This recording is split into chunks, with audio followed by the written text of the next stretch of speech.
এবছরের জন্মদিনটা সম্পূর্ণই আলাদা, কারণ এবার মামামকে নিয়ে আমার প্রথম জন্মদিন। সকাল থেকে সেরকম কোনো প্ল্যানিংই ছিল না জন্মদিনের। আসলে কি সেরকমভাবে খাওয়া দাওয়া করতে পারবো না, যেহেতু মামাম ব্রেস্টফিড করছে, আর তার সাথে আমার সি সেকশনেরও মাত্র 1 মাস কয়েকদিন হলো। তবুও মা একদম 5 রকমের ভাজা, পায়েস, চাটনি, ডাল আর মাছ একদম সিম্পলভাবে জন্মদিনের দুপুরের লাঞ্চটা সার্ভ করেছিল। আর তার সাথে বোন অ্যারেঞ্জ করেছিল এই যে চিপস, চকলেট, আরও কত কিছু। এগুলো কিন্তু উপরই পাওয়া। এইবার তো সেরকমভাবে কেক কাটারও প্ল্যানিং ছিল না, কেন জানি না শরীরটাও ভালো লাগছিল না। দেখো, নতুন জামা কিন্তু দুটো পেয়েছি, কিন্তু নতুন জামাও পরিনি। খেয়ে দিয়ে একটা দিব্যি ঘুম দিয়েছিলাম। তারপর আমার বর গেছিলো আমার জন্য কেক আনতে, আর এদিকে আমি মাম্মামকে ওর পাপার দেওয়া নতুন জামাটা পরিয়ে ভাবলাম একটা ফটোশ্যুট করে নিই, কারণ ওরও তো 1 মান্থ কমপ্লিটই হয়ে গেল। ভিডিও করার সময় তো একদম শান্ত বাচ্চা হয়েছিল মাম্মাম, কিন্তু যখনই ফটো তুলতে যাই তখনই তার কান্না শুরু হয়ে যায়। যাই হোক করে 2-4টে ছবি তো তুলেছি, তোমাদের সাথে পরে শেয়ার করে দেব। আর এখানে মাম্মামের বদ্দিদুন মানে আমার মাসি মাম্মামের জন্য এনেছিল রূপোর বাজু। সেখানে মাম্মামের হাত ধরতেই আর পা ধরতেই মাম্মাম খুব ক্ষেপে যায়, কারণ ও একদমই পছন্দ করে না। তবু আমি, মাসি তো পরাতে পারলো না, তারপর আমি পরিয়ে দিয়েছিলাম। আর এখানে আমি রেডি হয়ে গেছিলাম। আগের দিন তোমাদের বলছিলাম না, মা আমাকে একটা কুর্তি দিয়েছে বার্থডেতে, এই যে এই কুর্তিটাই দিয়েছে, যদিও আমি পছন্দ করে এনেছি। আচ্ছা, কেমন লাগছে কুর্তিটা বলো, আর আমাকে পরে কেমন লাগছে সেটাও কিন্তু জানিও। তো মাম্মাম আর আমি একটু ছবি তুলবো বলেই মাম্মামকে রেডি করেছিলাম। মাম্মামের তখন তো প্রচণ্ড ঘুম চোখে। 2-4টে ছবি তবুও তুলেছিলাম তোমাদের সাথে, তো সেই ছবিগুলো শেয়ার করে দিয়েছি, আর তোমরা অনেক ভালোবাসাও দিয়েছো। এবারে জন্মদিনে কেক কাটিংয়ের প্ল্যানিংটাও ছিল না, আসলে শরীরটা খুব একটা বেশি ভালো ছিল না। আর তার মধ্যে সবথেকে বেশি রাগ ছিল কি জানো, রাত 12টায় আমার বর আমাকে উইশ করেনি। এই 6.5 বছরে কোনোদিনও এমন হয়নি যে ও আমাকে রাত 12টায় উইশ করেনি। এইবারই ও ভেবেছিল যে আমাকে গোলাপ দিয়ে উইশ করবে, কারণ ও আমাকে কোনোদিনই 6.5 বছরে একটা ফুলও দেয়নি।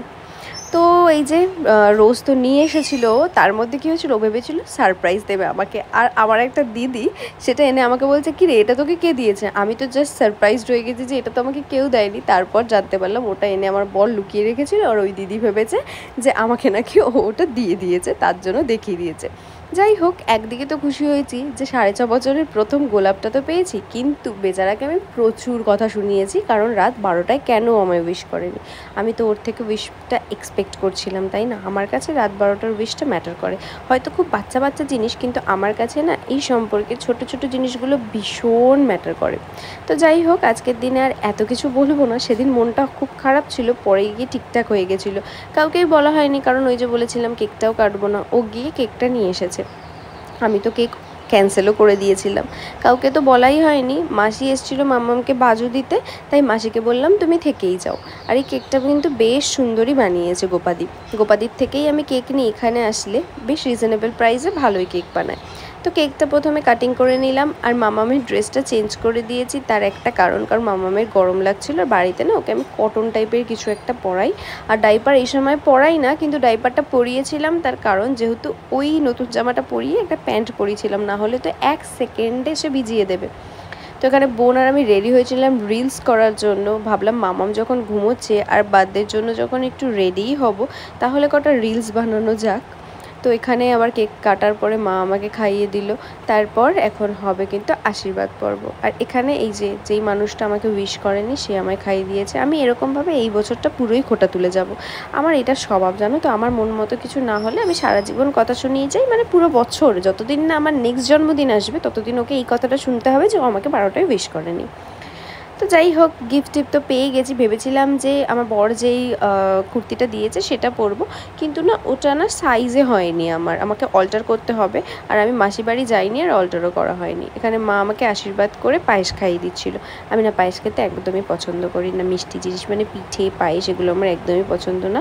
আমি বছরে একদিনই খেয়ে থাকি, সেটা হলো আমার জন্মদিনের দিন, কারণ ওটা নাকি ভীষণ শুভ, যেটা আমিও জানি। এখানে আমি বলছিলাম, মানে মাসি আমায় আশীর্বাদ করে দিল, মা আমায় আশীর্বাদ করে দিল, আর তো কেউ ছিলই না।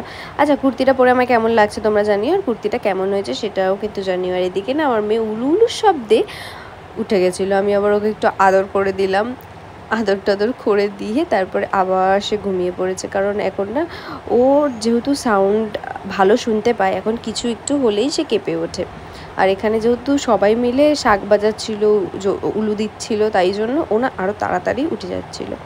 তো এখানে আমাকে আশীর্বাদ করার পরে তারপরে আমার মা মাসি সবাই মিলে আবার আমার পরকেও আশীর্বাদ করে দিয়েছিল। তারপর আমাদের সব থেকে ছোট্ট সদস্য মানে মাম্মামকেও মা আশীর্বাদ করে দিল। Happy birthday. বাবা জীবনে ও বলেনি, হ্যাঁ এখন কিন্তু এমনি বলছে।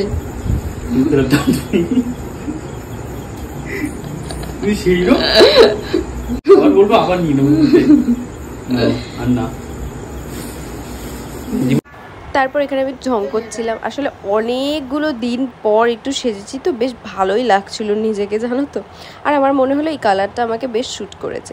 তারপর চলে গেলাম মামামকে শুইয়ে দিয়ে আমি আর বোন রিলস বানাতে। আর এই যে ভিডিওটা ও করেছিল, মানে অকারণেই ভিডিও করছিল আর এখানে আমি রিলস বানাচ্ছিলাম, বোন আমায় ক্যামেরা ধরে দিয়েছিল, বোন আর আমি রিলস বানাচ্ছিলাম অ্যাকচুয়ালি।